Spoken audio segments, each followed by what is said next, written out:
dalam kehidupan itu tidak akan berjalan sempurna seperti yang ingin kita rasakan.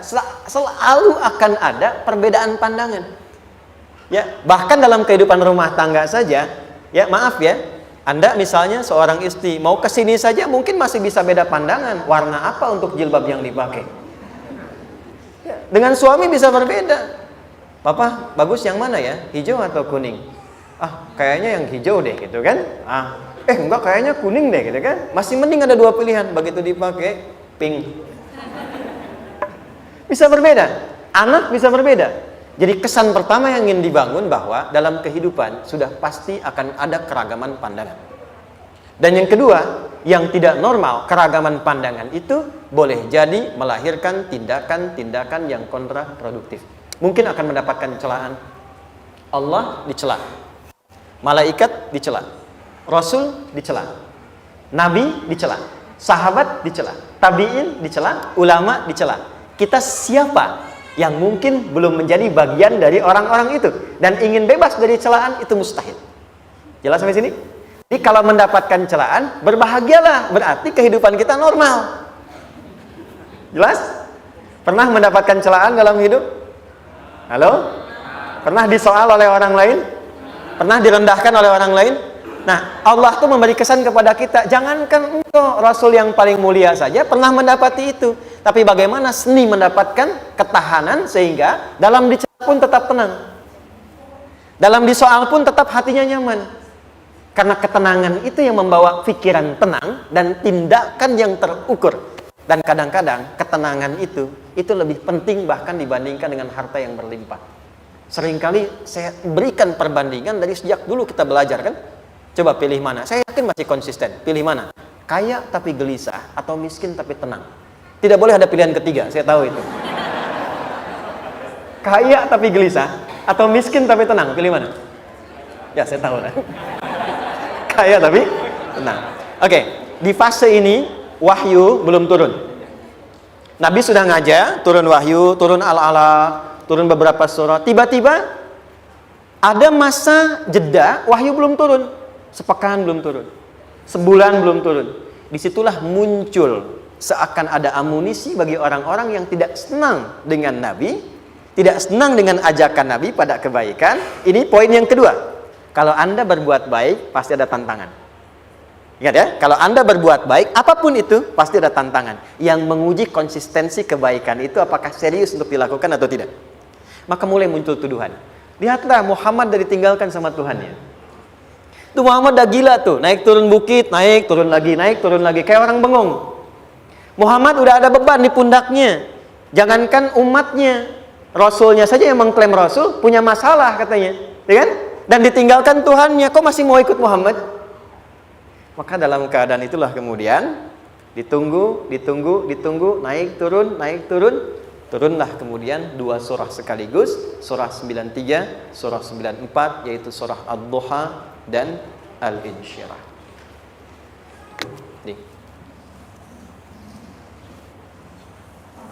Oke. Ini materinya dahsyat ya, penting sekali, saking pentingnya ini cepat habis tuh. Sekali lagi. Jazakallah khair. Lebih kelihatan ya. Baik, yuk pelan-pelan. Jadi turunnya surah Ad-Duha dan surah Al-Insyirah, hikmahnya satu atau fungsinya satu, memberikan petunjuk bagaimana mengatasi satu persoalan sesulit apapun, tapi masih dapat menghadapinya dengan keadaan yang tenang. Satu surah ini atau dua surah ini diturunkan untuk membimbing setiap hamba menuju kepada ketenangan hati. Dua,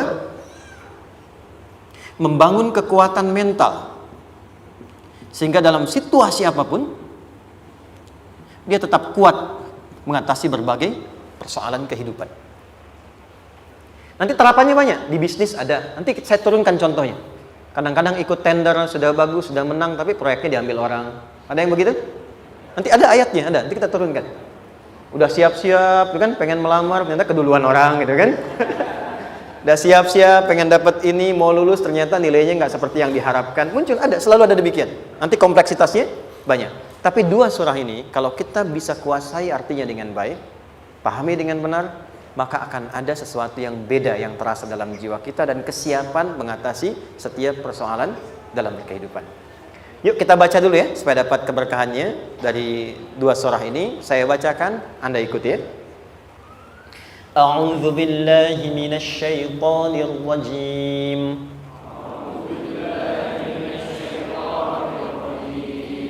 Bismillahirrahmanirrahim. Wadduha wal-laili idza saja ma wadda'aka rabbuka wa ma qala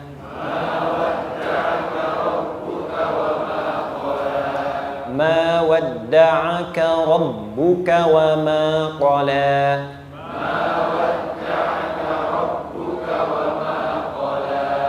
وللآخرة خير لك من الأولى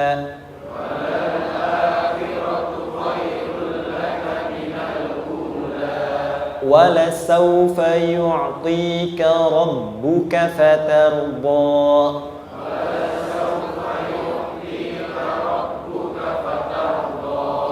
ألم يجدك يتيما فآوى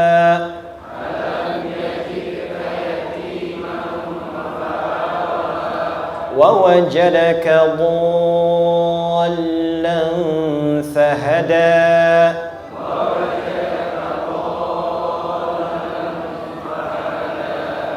ووجدك عائلا فأغنى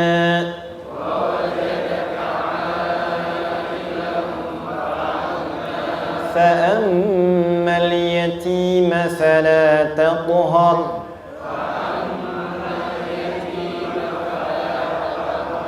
وأما السائل فلا تنهر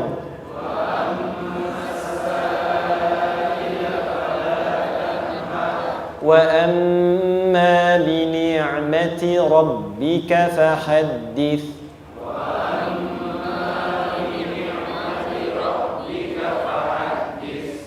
Satu surah dua, alhamdulillah.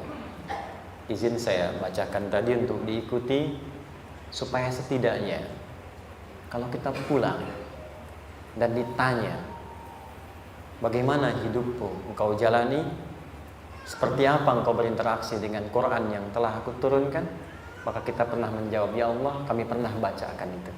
Jangan pernah kita berkehidupan sampai wafat dan tidak pernah berinteraksi dengan Quran walaupun sekedar membacanya. Wadduha, aku bersumpah. Setiap huruf waw yang berada di awal kalimat di satu surah itu makna utamanya berarti sumpah. Ya, qasam, sumpah. Seringkali diartikan demi, ya. Wal asri, demi masa. Wal fajri, demi waktu fajar. Wal laili, demi malam. Intinya sumpah. Sebentar, pelan-pelan. Kalau Allah menyampaikan sesuatu kepada kita, yakin tidak? Saya ulang, yakin tidak? Serius? Hah? Kalau yakin, kenapa tidak dilakukan? Ya, itu pertanyaan besar ya. Baik.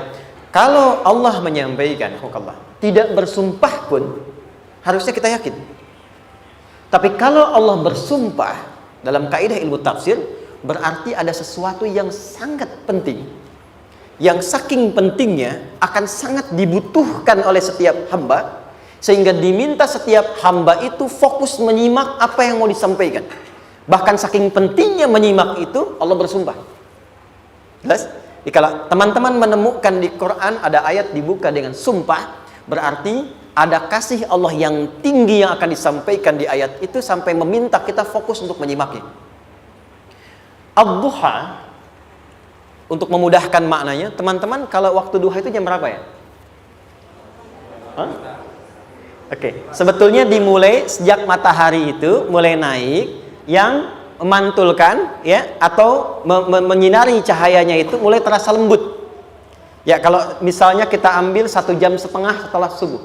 Sekarang subuh 4:30 lah, taruhlah 4:30 ya. 1,5 jam berarti jam 6 kan? Nah, itu awal duha tuh. Awal duha. Sampai ke pertengahan kurang lebih 9:30, jam 10. Akhir duha jam 11 sampai menjelang ke zuhur. Awal duhanya disebut dengan syuruk namanya. Syuruk. Jadi syuruk itu awal duha. Kalau sudah jam 6 ada cahaya matahari ya.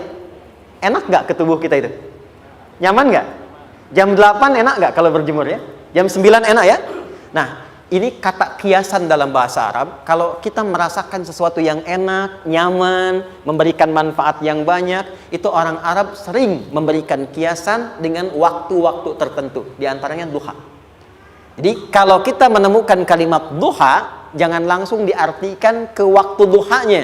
Boleh jadi yang diinginkan adalah makna di balik itu, yaitu semua kenikmatan dan kenyamanan yang didapatkan. Cara mengartikan ini, wadduha, aku bersumpah, kata Allah, ya Muhammad, demi semua kenikmatan yang kau rasakan dalam hidup, seperti engkau merasakan kenikmatan cahaya duha itu. Jelas? Wal-laili idza saja, dan aku bersumpah, al-lail, lail itu apa? Malam. Baik, lail turunannya, layali jamaknya, lela, lili, lala, itu malam. Jadi kalau ada ibu leli, ibu malam-malam ya. Lail. Oke. Lail itu malam. Malam gelap nggak? Gelap. Tapi kalau gelapnya gulita, tidak ada cahayanya, gelap betul gitu. Gelap ya. Misalnya sedang kita dapati misalnya satu momentum padam lampu, padam semua, dan pas gerhana misalnya gelap sekali. Nah, itu bahasa Arabnya disebut dengan saja namanya. Ya, saja. Wal laili idza saja. Dan malam apabila telah gulita, zaman Nabi kan gak ada lampu ya, belum ada PLN ya, dan seterusnya, jadi gelapnya betul-betul gelap. Saya mau tanya sebentar, biasanya kalau situasi gelap itu mudah nggak menemukan benda tertentu? Melangkah mudah atau sulit? Tidak mudah untuk dilakukan kan? Dalam bahasa Arab, kalau kita ingin mengungkapkan satu kegamangan yang luar biasa, sampai kita merasakan gelap dan sulit melangkah, bukan hanya karena nggak ada cahaya, mungkin karena ada pekerjaan tertentu yang menyulitkan, masalah tertentu yang menyulitkan, sehingga merasa seakan-akan kita tuh gelap. Makan nggak enak, melangkah susah. Pernah nggak merasakan situasi yang saking beratnya satu beban itu seakan-akan makan nggak mau, melangkahnya berat, ada vertigo, kadang-kadang pusing. Pernah merasakan itu? Itu bahasa Arabnya, wal-laili idza saja. Perhatikan kalimatnya, ya Muhammad sallallahu alaihi wasallam, aku bersumpah demi semua kebahagiaan dan kenikmatan yang engkau pernah raih seperti merasakan kenikmatan cahaya duha. Dan mungkin persoalan hidup yang pelik yang membuat engkau merasakan kesulitan seakan-akan merasa di suasana gelap yang gulita. Ma wadda'aka rabbuka wa ma qala. Tanamkan dalam jiwamu yang paling dalam, aku tidak akan pernah meninggalkanmu. Ada suami pulang dari pekerjaan, mendapati istri sedang termenung dan mengalir air matanya. Tiba-tiba suaminya datang mengatakan, hangat sekali pada istrinya, di sampingnya membelainya dan mengatakan, "Ma, demi semua suka yang pernah kita lalui bersama, dan demi duka yang mengalirkan air matamu saat ini pun, tanamkan dalam hatimu yang paling dalam, Papa akan selalu bersama Mama dalam setiap situasi itu." Kira-kira para ibu merasakan itu bagaimana perasaannya? Masa sih? Tapi itu menarik loh. Menarik ya. Jadi kalau teman-teman ngaji surat Yusuf, di surat Yusuf itu laki-laki diilustrasikan dengan matahari, perempuan diilustrasikan dengan rembulan. Ya. Inni ra'aitu ahada asyara kaukaba wasyamsa wal qamara ra'aituhum li sajidin. Ayah, aku melihat bulan dan matahari serta 11 gemintang sujud hormat kepadaku. Jadi matahari diartikan itu sebagai laki-laki, suami, ayah. Kenapa disebut matahari? Diilustrasikannya, matahari itu kan menyengat dengan kuat. Kalau kita menjemur, mengeringkan pakaian, melindungi. Tipikal suami itu melindungi. Ada yang ganggu istri, sengat dengan kuat. Ada air mata yang mengalir, hei, keringkan itu sehingga tidak larut air mata mengalir di pipinya. Itu matahari. Sebaliknya rembulan. Rembulan itu kan enak dipandang, bukan bulannya ya, bukan bulannya. Kalau bulannya kan desainnya nggak sempurna, baik terlihat. Tapi cahaya rembulannya. tampil dengan indah, tampil dengan baik, enak dipandang, menenangkan, dan tidak tertukar. Jangan sampai ada istri jadi matahari, suami jadi rembulan. Jelas ya? Dengan kekuatan bulan aku menghukummu, ya kan? Itu salah. Oke. Tahan sampai sini, tahan. Lihat baik-baik. Saya berhenti sampai sini dulu. Kalau di Quran ada ayat menyebutkan, tidak spesifik orang yang disebutkan dan kapan kejadiannya, maka peristiwa itu akan terjadi dan dialami oleh kemungkinan generasi berbeda di setiap masa dengan tokoh berbeda tapi perasaan yang serupa. Sebaliknya, kalau disebutkan namanya, jelas identitasnya, kapan kejadiannya, maka peristiwa itu hanya akan menimpa orang tersebut dan tidak akan dialami lagi orang lain setelahnya. Saya tanya dulu yang akhwat, yang perempuan, kenal Maryam? Kenal, bagus. Kenal di mana? Maryam anaknya Imran, mengandung, melahirkan Isa alaihissalam, Yesus Mesias, tanpa disentuh laki-laki manapun. Dan di Quran identitasnya disebutkan langsung, Maryam binti Imran, wa Maryam ibnata Imran. Ini menunjukkan kesan bahwa yang mengandung dan melahirkan tanpa disentuh laki-laki manapun, itu hanya Maryam anaknya Imran. Ingat ya, mengandung, melahirkan tanpa disentuh laki-laki manapun. Bukan mengandung, melahirkan tanpa suami, kalau itu banyak dia. Ya, mengandung, melahirkan tanpa disentuh laki-laki manapun. Hanya Maryam binti Imran. Tapi kalau nggak disebutkan siapa orangnya, kapan kejadiannya, tidak detail disebutkan, ini artinya situasi itu akan dialami kembali oleh orang di masa depan dengan generasi yang berbeda tapi substansi yang sama. Pertanyaannya, pernahkah kita mengalami situasi yang sulit sampai seakan merasa gelap? Nah, baik, maka adab yang pertama, jika mengalami situasi seberat apapun dalam berkehidupan, maka dekati Allah Subhanahu wa ta'ala. Ini awalnya, dekati Allah. Apalagi kalau ada yang mengatakan ini nggak mungkin, ini nggak akan terjadi, ini nggak bisa. Kalau sudah ada tanda seperti itu tanda langsung dari Allah supaya Anda diminta langsung mendekat kepada Allah dan tinggalkan semua makhluk. Karena Allah hanya akan mengabulkan langsung kepada Anda tanpa perantara siapapun. Itu yang terjadi pada Nabi Zakaria. Ini nggak mungkin, ini mustahil. Maka beliau langsung memohon kepada Allah dan langsung menyebutkan, ya Allah, saya minta darimu saja, tidak dari yang lain. Maka dikabulkan seketika. Jadi yang pertama, jika punya kesulitan sebesar apapun, seberat apapun, cepat dekati Allah. Maka di situ akan dijawab langsung oleh Allah, ma wadda'aka rabbuka wa ma qala. Hambaku, sepanjang engkau mendekat kepadaku, maka yakinkan dalam dirimu, situasi apapun yang kau rasakan, aku tidak akan pernah meninggalkanmu. Sudah? Satu? Paham sampai sini? Oke. Pelan-pelan ya. Saya belum bicara caranya. Saya baru bicara di awal motivasinya. Dekati Allah dulu, nanti caranya didetilkan di surah Al-Insyirah. Teruskan.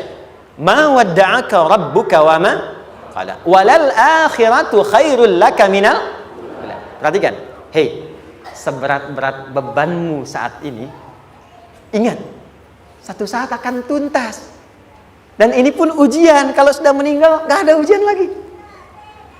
Dan nanti kehidupan yang sekarang, apapun yang kau pertentangkan, perdebatkan, perselisihkan, itu semua akan ditinggalkan. Jadi ternyata Allah mengungkap hakikat kehidupan dunia. Apapun yang diperselisihkan, tuh unik ya. Orang berselisih pada yang akan ditinggalkan. Aneh nggak? Ada orang berebut makanan, ya kan? Rebutan sampai berkelahi dan sebagainya. Pada akhirnya, makanan yang diperebutkan itu pun akan ditinggalkan. Yang ini meninggal, itu meninggal. Jadi memperebutkan sesuatu yang pada akhirnya akan berakhir. Kata Allah, Allah sampaikan, jika Anda mengalami situasi, sesuatu yang mungkin membuat berat, tanamkan pada jiwa kita, hei, yang aku kejar-kejar ini, boleh jadi aku akan tinggalkan juga. Kenapa aku harus menangisi dan larut pada sesuatu yang tidak abadi? Maka Allah hibur kita dengan mengatakan, kamu tenangkan diri dulu. Semua yang kamu pikirkan sampai membuat kamu berat begini, pada akhirnya kamu tinggalkan. Dan yang abadi itu akhirat. Walal akhiratu khairul laka minal. Dua, pelan-pelan sikapi setiap masalah dengan proporsional. Jangan terlalu larut dalam sesuatu. Dapat job satu, pengen, udah siap, kontraknya besar, tiba-tiba hilang. Dipikirin, Anda mikirkan itu pun nggak akan balik. Proporsional aja dulu. Ya, nanti caranya akan turun nanti di alim syirah. Tenangkan diri dulu. Prasangka baik kepada Allah Subhanahu wa taala. Boleh jadi apa yang Allah ingin berikan sebagai pendahuluan sekarang belum sampai kepada kita karena Allah menyiapkan yang lebih baik di balik itu. Kita belum tahu ada apa di balik itu sehingga kita tidak dapatkan itu. Sehingga kemudian Allah katakan walal akhiratu khairul laka minal ula. Teruskan wala saufa yu'tika rabbuka. Pelan-pelan. Orang yang punya sikap seperti ini itu cenderung lebih dekat mendapatkan ridha Allah dibandingkan dengan orang-orang yang larut dalam kesulitan. Orang yang move on dengan setiap persoalan dalam kehidupan, cepat berpikir secara proporsional, tidak menggantungkan hidupnya pada persoalan tertentu sehingga membuat dia menjadi beban, itu lebih mendekatkan dirinya kepada ridha Allah dibandingkan dengan orang yang meratapi persoalan hidupnya. Ya. Pelan-pelan. Jadi spiritnya, kalau punya masalah apapun, jangan dilarutin terus. Gak usah diratapi, cepat move on. Berpikir lagi, rencanakan lagi. Nanti, detailnya ada di Al Insyirah. Tapi poin besarnya, janji Allah mengatakan, kalau Anda bisa move on, proporsional, maka yang dijanjikan oleh Allah, di situ Allah percepat datangnya ridha Allah Subhanahu wa taala. Kalau ridha Allah sudah datang, maka akan dua yang diberikan. Pertama kali, ketenangan di dalam jiwa, dan yang kedua, kemampuan untuk berikhtiar lebih baik mencapai apa yang diinginkan. Satu, kalau ridha Allah sudah diberikan pada seorang hamba, yang pertama diberikan ketenangan dalam jiwa. Bukan dunianya dulu. Bukan apa yang Anda ingin harapkan dulu. Pengen sesuatu, ya, pengen materi, pengen kedudukan, pengen lulus anaknya ujian, ya kan? Tiba-tiba terjadi sesuatu, diratapin, alih-alih meratap, alih-alih membuat status, alih-alih menyulitkan diri, kata Allah, terima dulu proporsional. Setelah itu dekatkan diri kepada Allah, turun ridha Allah, begitu turun yang pertama diberikan ketenangan kepada hati. Tenang dulu. Kalau sudah tenang, nanti dibimbing menyelesaikan apa yang sedang dihadapi itu. Itu poin yang ketiga. Pelan-pelan. 4. Kita masuk ke detail sekarang. Perhatikan baik-baik. Ini yang paling menarik. Alam yajidka yatiman fa'awa. Muhammad SAW, bukankah dulu engkau yatim? Punya banyak masalah? Aku selesaikan juga. Ayahmu meninggal sebelum lahir, ada ibu. Ibu meninggal, ada kakek. Kakek meninggal, ada paman. Ya kan? Ada teman yang menemani Sayyidah Khadijah. Teman yang setia. Semua kebutuhan tersedia. Artinya Pak, perhatikan baik-baik. Kalau Anda punya masalah sekarang, jangan sampai melupakan yang dulu-dulu pun pernah tuntas Allah selesaikan. Jadi kalau sekarang sedang punya persoalan, jangan sampai satu masalah ini membuat Anda kehilangan harapan dan kehidupan. Sementara Anda sadar, dulu pun banyak masalah kok selesai juga. Kenapa dengan yang satu ini kita harus jatuh? Sekarang usia berapa? 20, 30, 40, 50. Sekarang usia 50 tahun, ada masalah, baru 5 menit datang sudah merasa jatuh. Yang 50 tahun ke belakang yang banyak selesai itu kita nilai atau tidak? Maka kata Allah, seperti yang dulu pernah aku selesaikan ribuan masalah itu, yang sekarang pun mudah aku tuntaskan. Jelas? Nah, secara psikologi, orang-orang yang selalu bertindak seperti itu akan selalu punya harapan lebih tinggi untuk menyelesaikan persoalannya. Jadi kalau sedang punya masalah, pikirkan yang dulu juga selesai, masa yang sekarang nggak selesai. Itu prinsipnya. Secara psikologis demikian. Jelas ya? Oke. Wa wajadaka dhallan fahada. Muhammad, dulu engkau pernah mengalami melihat masyarakat banyak berbuat yang tidak baik, aku berikan petunjuk. Kuncinya fahada di situ. Orang yang punya motivasi kuat dan keyakinan untuk bisa menyelesaikan persoalannya, maka dia akan lebih cepat mendapatkan petunjuk Allah untuk mendapatkan solusi terbaik. Ada sini. Saya agak cepat ya, mohon izin. Wa wajadaka 'ailan fa'aghna. Bahkan, maaf, bukan sekedar selesai. Kalau perlu saya bikin kaya, kata Allah. Aghna itu kalau ilmunya luas. Kalau harta, hartanya banyak. Kalau kedudukan, kedudukannya tinggi. Hei, engkau yang sedang mengejar kedudukan, aku tahan sebentar karena ada yang gak bagus untukmu di sini. Tapi kalau kamu terima, aku angkat itu lebih daripada apa yang kamu harapkan. Kamu pengennya bintang 2, aku naikkan sampai bintang 4. Kalau perlu 5 sekalian.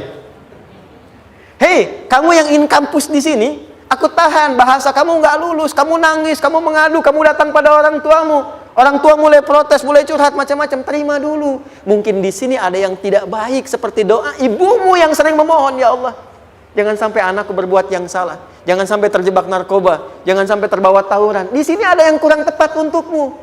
Kalau kamu ridha, kamu terima, kamu proporsional, bahkan aku pindahkan ke kampus yang lebih baik yang tidak kamu bayangkan sebelumnya.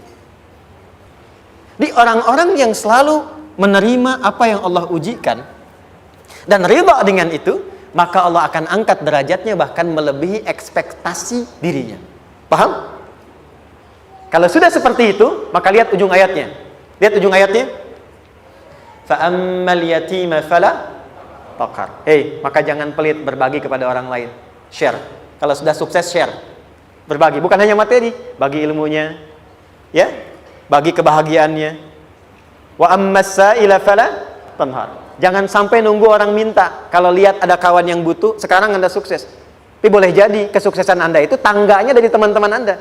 Kalau sudah teraih ke atas, lihat lagi anak tangganya ke bawah. Ajak teman, jangan ditunggu minta. Ajak, bawa dia, berikan peluang. Jangan sampai dia minta, apalagi Anda bentak-bentak. Aku kan yang dulu bantu kamu. Jangan sampai keluar kata-kata itu. Kamu bisa naik di atas karena aku kan yang dulu bantu kamu. Kamu bisa jadi pemeran utama karena aku yang rekomendasikan. Karena aku yang dorong kamu, misal. Jangan sampai keluar kata-kata itu. Apalagi langsung keluar, tidak. Ini karena ilmuku saja misalnya. Kalau itu bisa dilakukan dengan baik. Lihat ujungnya. Wa amma bi ni'mati rabbika fahaddits. Maka semua nikmat yang dirasakan akan mudah untuk diimplementasikan dan disyukuri. Jadi semua nikmat itu bukan cuma dirasakan. Jadi membagi semua nikmat itu adalah rasa terbaik untuk menikmatinya. Maaf ya, Anda kalau punya makanan, dimakan sendiri. Dengan dibagi sama-sama, kira-kira rasa nyamannya yang pertama atau yang kedua? Kedua. Makan sendiri, enaknya sendiri kan? Tapi ketika ada teman berbagi dan tahu, oh enak ya, nyaman ya, ada kebahagiaan, ada ngobrol, ada tertawa, ada kebersamaan, itulah inti nikmat yang sesungguhnya. Wa amma bi ni'mati rabbika. Ternyata masalah yang diberikan bukan ingin memberikan beban, tapi ujungnya, endingnya supaya Anda bisa mendapatkan nikmat berkualitas yang bisa dibagi. Lihat surat Ad-Duha itu jangan cuma lihat awalnya, lihat ujungnya. Ternyata ketika seseorang mendapat masalah, seberat apapun, itu bukan ingin membebani, tapi ingin meningkatkan kualitas hidupnya supaya mendapatkan nikmat yang lebih besar dan merasakan nikmatnya itu dengan berbagi. Itu poinnya. Jadi kalau sampai sini kita paham, dan kita beri nama misalnya dengan fikih ujian, jadi kalau desain ujian ini, sistematikanya kita pahami, maka tidak ada alasan untuk mengeluhkan persoalan. Jadi melihat masalah itu bukan sebagai beban, pada akhirnya melihatnya sebagai tangga untuk mencapai kebahagiaan. Jelas sampai sini? Baik, kalau sudah seperti ini, ingin punya masalah atau tidak ingin punya masalah? Tidak. Ingat ya, jadi kalau anak pulang bawa masalah, dilihatnya jangan beban. Oh, Allah ingin menaikkan kualitas pada anak saya, yang dengan itu menjadikan ia mendapatkan nikmat yang belum pernah didapati.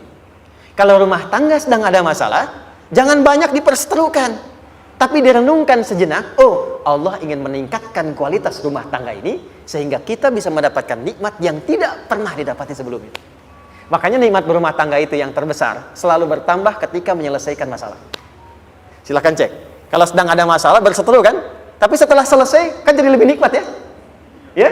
Lebih senang lagi, lebih cair lagi, lebih bahagia lagi, lebih mendukung lagi. Ternyata ada nilai-nilai kebaikan yang tersimpan yang belum disadari sepenuhnya. Pertanyaannya, kadang-kadang mudah diucapkan tapi tidak mudah mempraktekkan. Bagaimana itu semua bisa ditempuh dengan baik sehingga ketika mengalaminya kita bisa tenang menghadapinya. Maka turunlah surah Al-Insyirah. Saya cepat.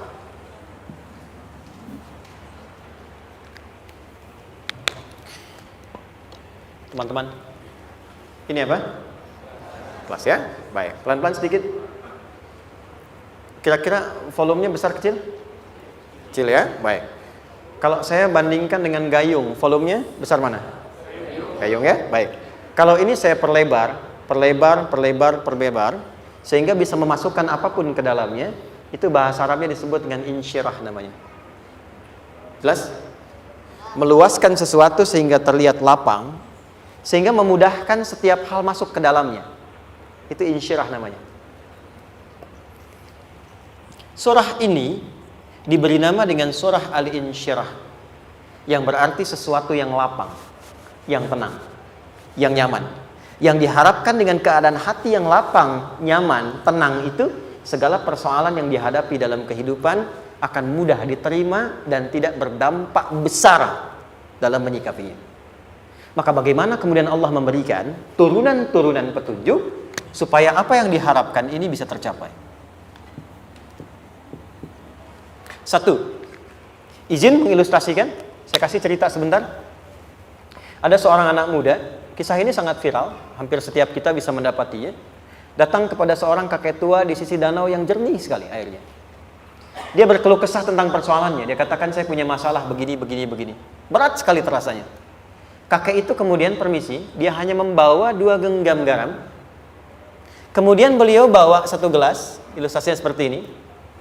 Dimasukkanlah kemudian garam itu ke gelas itu. Lalu diambil 1 gelas air yang jernih tadi, dengan garam segenggam. Kata beliau, minum. Pemuda itu mengatakan, wah asin, minum aja dulu. Lalu ketika diminum, langsung ditumpahkan. Dia muntahkan asin katanya. Lalu setelah itu kakek yang tadi melepaskan segenggam sisanya, dilempar ke danau tadi yang luas. Lalu diambil lagi dengan gelas yang sama. Sekarang minum.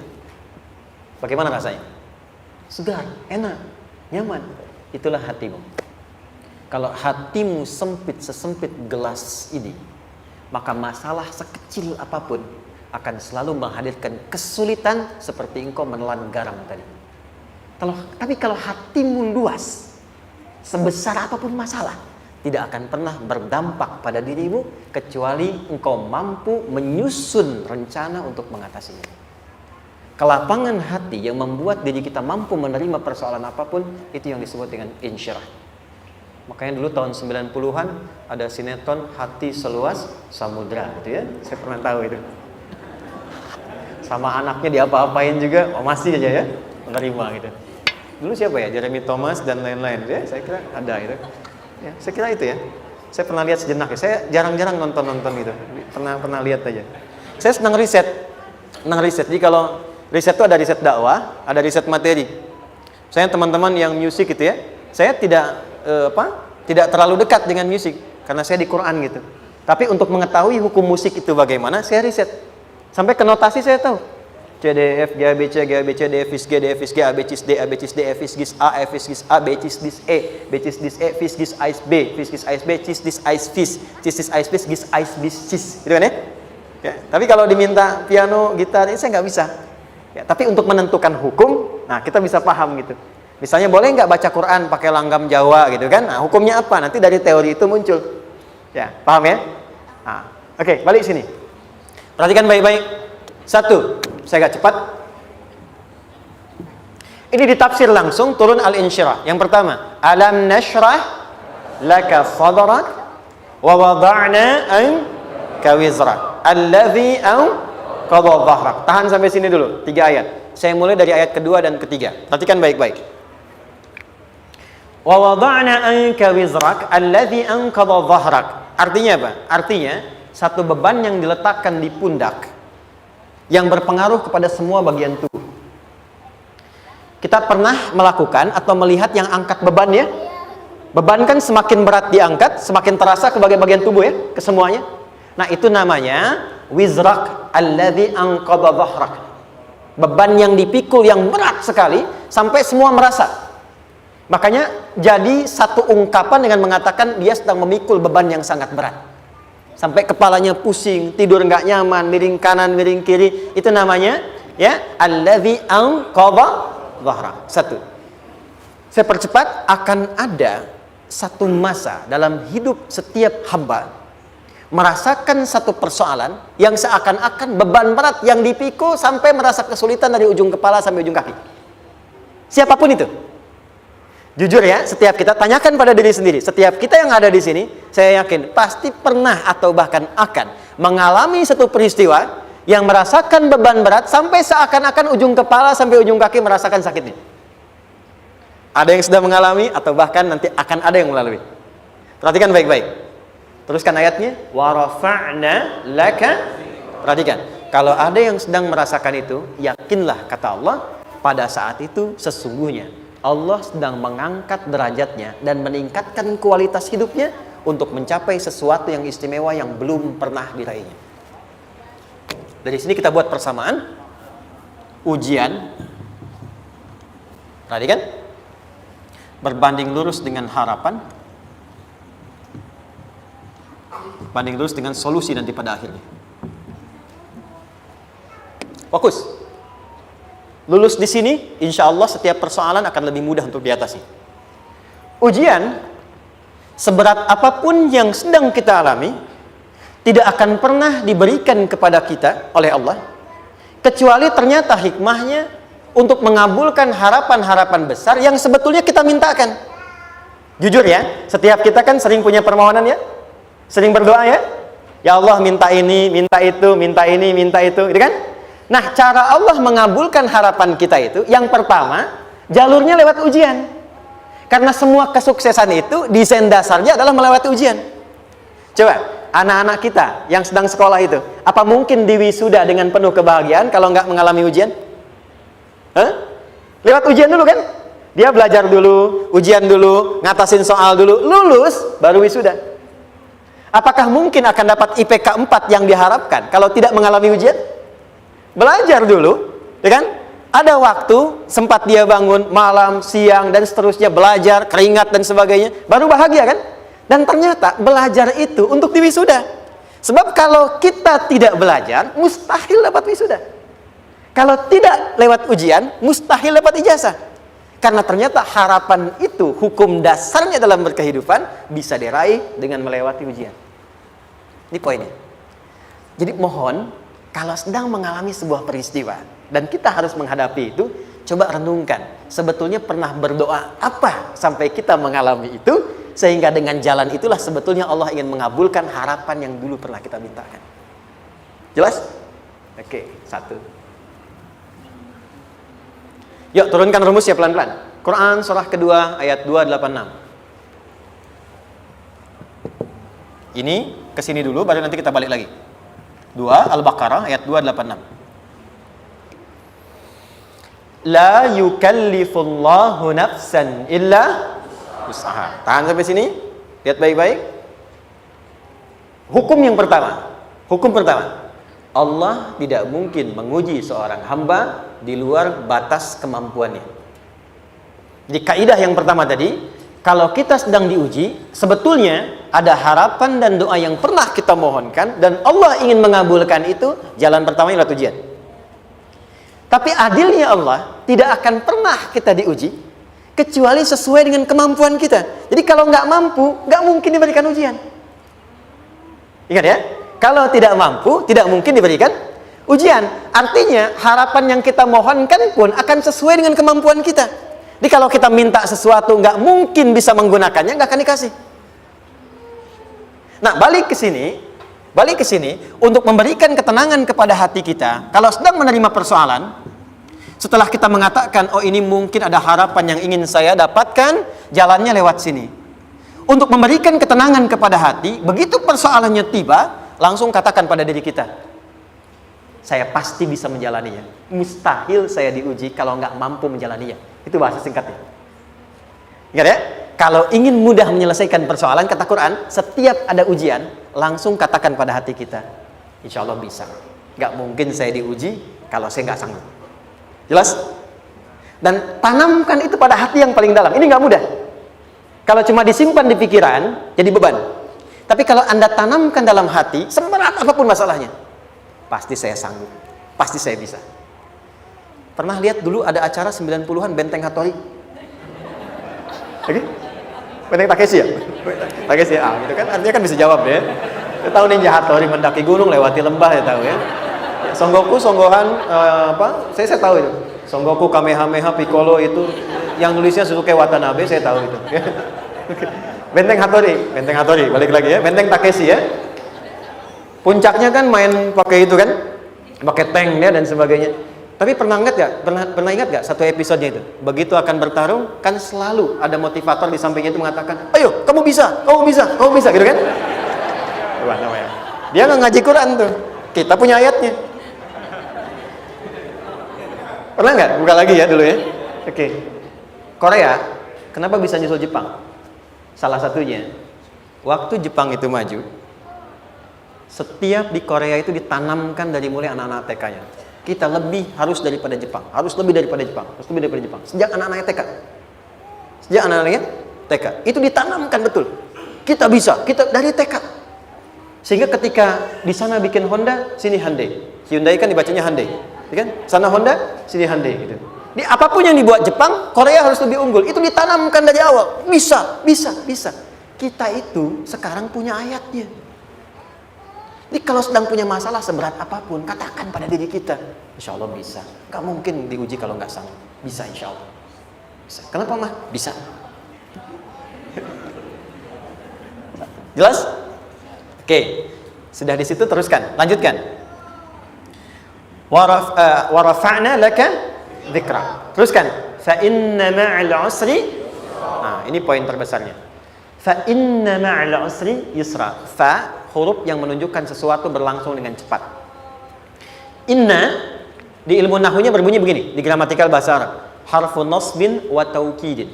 Tansibul isma wa tarfa'ul khabara. Mabniyun 'alal fathi la mahalla lahu min al-i'rabi. Paham? Tidak. Inna huruf yang digunakan untuk menguatkan informasi agar ditancapkan ke dalam hati sekuat-kuatnya dan jangan pernah ragu. Jadi kalau orang Arab itu nancapkan tongkat begini dan kuat, tidak goyah, itu nasab namanya. Nasabar rajul asahu fil ardi. Inna ini harfu nasab. Jadi kalau ada di Quran dibuka informasinya dengan inna, maksudnya begini, hei, tancapkan informasi dalam hatimu dengan kuat, jangan pernah ragu. Yakinkan pada dirimu.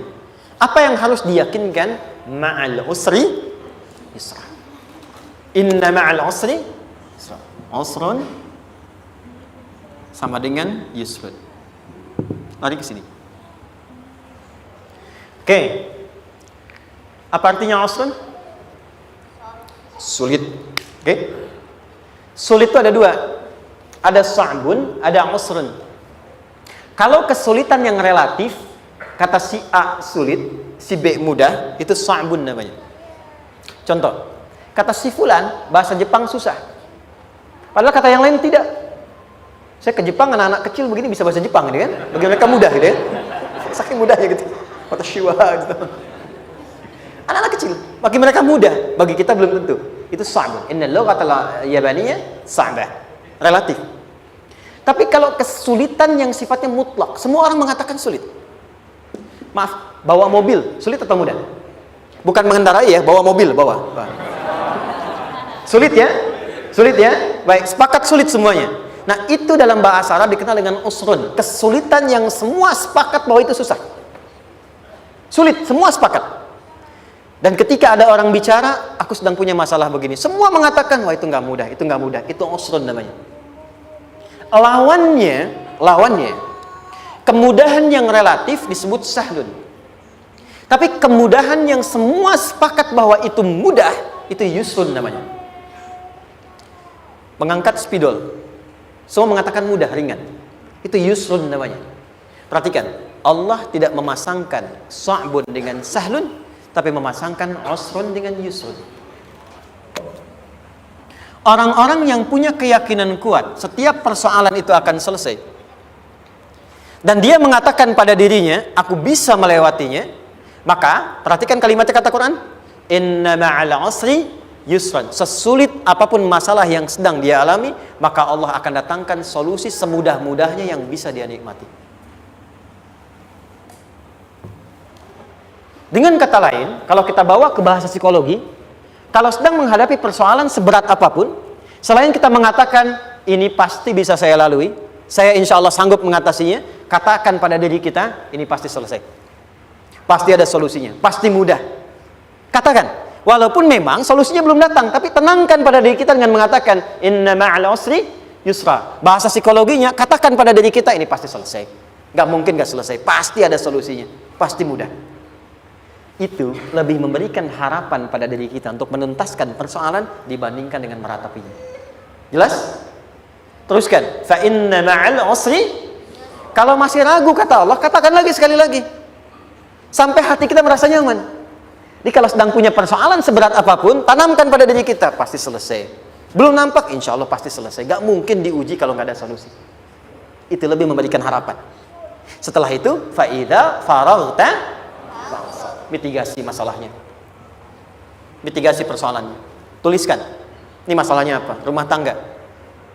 Apa saja misalnya, dia ada suami, ada istri, ada anak-anak. Masalah ada di mana? Kadang-kadang menangnya jadi kusut karena satu-satu nggak segera diselesaikan. Maka kata Al-Quran, fa'idha faraghta, satu-satu mitigasi dulu. Satu masalah di sini, lihat di suami, lihat di istri. Kalau pekerjaan, masalahnya apa? Sebelum bercabang kemana-mana, petakan. Apakah rekanannya? Apakah relasinya? Apakah kemampuannya? Apakah manajerialnya? Apakah marketingnya? Mitigasi, kotaki semua, selesaikan satu-satu. Setelah itu, apa yang dilakukan? Wa ila rabbika, tawakal sepenuhnya kepada Allah untuk menentukan hasilnya. Tawakal itu yang paling mahal.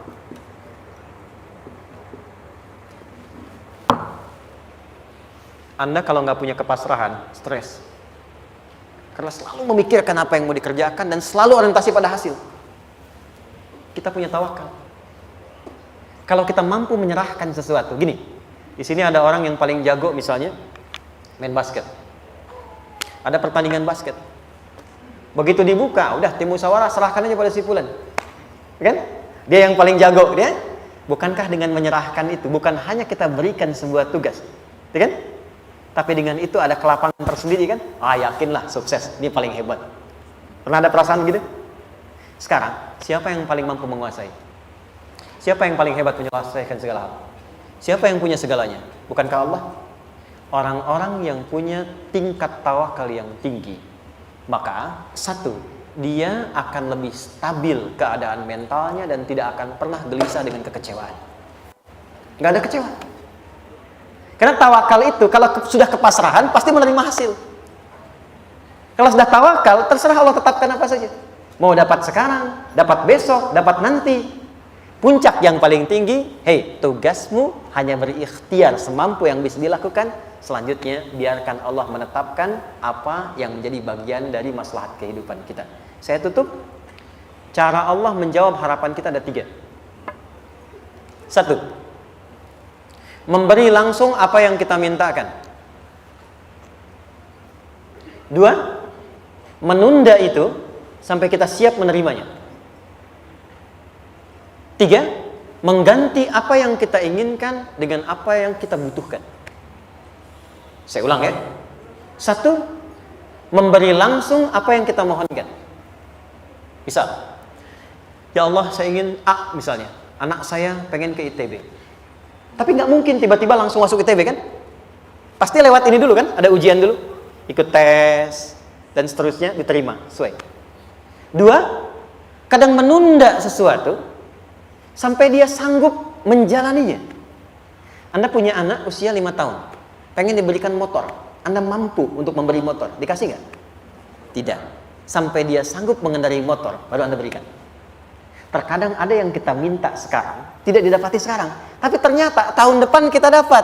Kita harus sadar bahwa anugerah yang kita dapatkan tahun depan itu sebetulnya adalah hasil doa kita di tahun ini. Pernah dengar nggak kisah viral? Nabi itu berdoa baru dikabulkan setahun setengah. Setahun 6 bulan. Padahal itu Nabi loh. Kiblat pertama kita kemana? Palestina kan? Baitul Maqdis kan? Nabi berdoa, mohon terus nengok ke langit. Al-Baqarah 144, minta, jawabannya turun setelah setahun setengah, setahun 6 bulan. Ada yang mengatakan di tafsir setahun 8 bulan, baru dikabulkan setelah setahun setengah. Padahal kurang soleh apa Nabi? Nabinya siap, mungkin umatnya yang belum siap. Nabinya siap, tapi ada tantangan di masyarakat yang tidak mudah, yang mungkin bisa meruntuhkan dakwah, baru dikabulkan setahun setengah. Ketika semua umatnya sudah bisa siap menerima itu. Boleh jadi apa yang diminta orang tua sekarang terkabulnya mungkin belasan puluhan tahun pada anaknya yang nomor sekian. Tahu Imam Syafi'i? Imam Syafi'i itu kan nama aslinya Muhammad. Bapaknya Idris. Kakek yang ke atas, yang ketiga namanya Syafi'i. Kenapa disebut Imam Syafi'i? Dinisbatkan pada kakek yang ke atasnya. Ternyata kakeknya ini seorang ulama besar, saleh, memohon kepada Allah. Setiap di keturunannya ada yang bisa menggantikan lebih soleh, lebih baik lagi. Ternyata yang didapatkan bukan dari anaknya, tapi generasi keturunan yang kesekian. Anda belum sekarang bisa hafal Quran. Misalnya, Anda bermohon, berdoa, boleh jadi yang hafal, mungkin bukan di anak, bisa di cucu, bisa di bagian keluarga yang lain. Maka, terkadang tawakal itu tidak hanya memberikan hasil yang cepat, tapi memberikan keindahan yang terasa tertunda, tapi melengkapi kebahagiaan yang dirasakan. Penutupnya, boleh jadi minta ke ITB, diterimanya di Unpad.